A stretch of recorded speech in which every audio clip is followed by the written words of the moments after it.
C'est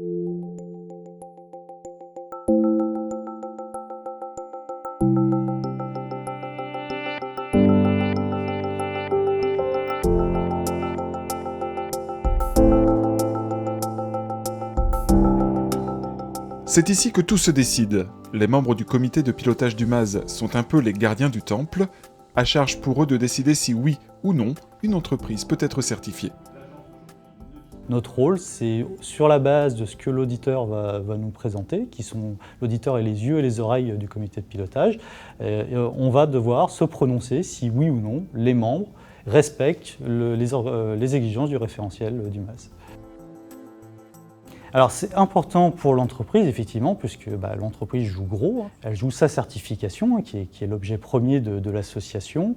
Et au-delà de ça, elle joue aussi son droit d'entrée sur beaucoup de sites, puisque un certain nombre de sites donneurs d'ordre, dans les entreprises utilisatrices, demandent à ses sous-traitants d'avoir cette certification pour pouvoir venir travailler chez eux.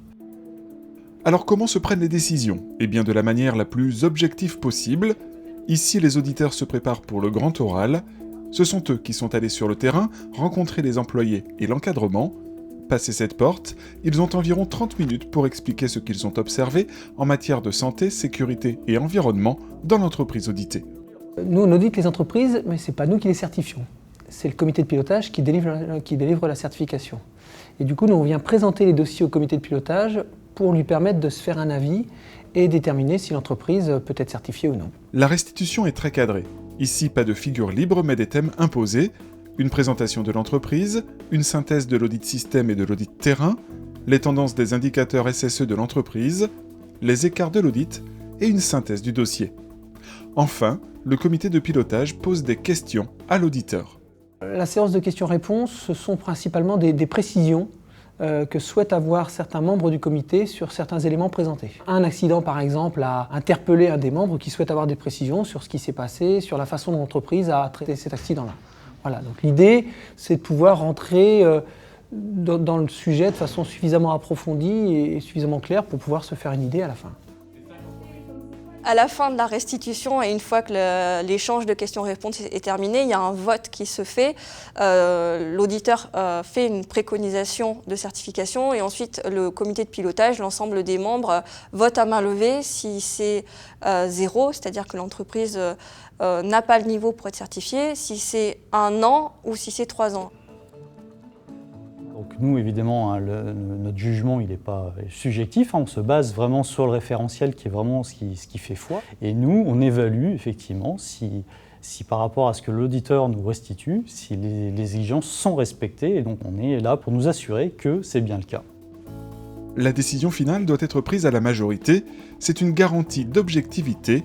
Des règles éthiques s'appliquent également au cours du vote. Si une personne est en concurrence ou en conflit d'intérêts avec l'entreprise auditée, elle doit sortir de la salle et ne prendra pas part à la décision. Enfin, les membres du comité sont des experts des questions de santé, sécurité et environnement. Les membres du comité de pilotage sont souvent issus d'une formation SSE et sont souvent dans les fonctions SSE dans leurs entreprises. Donc c'est vrai qu'on a aussi nous-mêmes une bonne connaissance de ce qui est présenté. On a aussi une très bonne connaissance du MAZ puisque pour au moins les entreprises intervenantes, on applique nous-mêmes le MAZ et on est MAZé dans nos entreprises. Donc on connaît parfaitement à la fois le référentiel MAZ, les exigences et en tout cas on maîtrise comment nous on l'a déployé dans notre entreprise. Donc on sait aussi ce qui est attendu. L'objectif final, bien entendu, c'est de faire progresser la sécurité des membres du MAZ. Il n'y a pas d'arrière-pensée commerciale ou que sais-je derrière tout ça. L'idée, c'est qu'on souhaite faire progresser la sécurité de nos membres.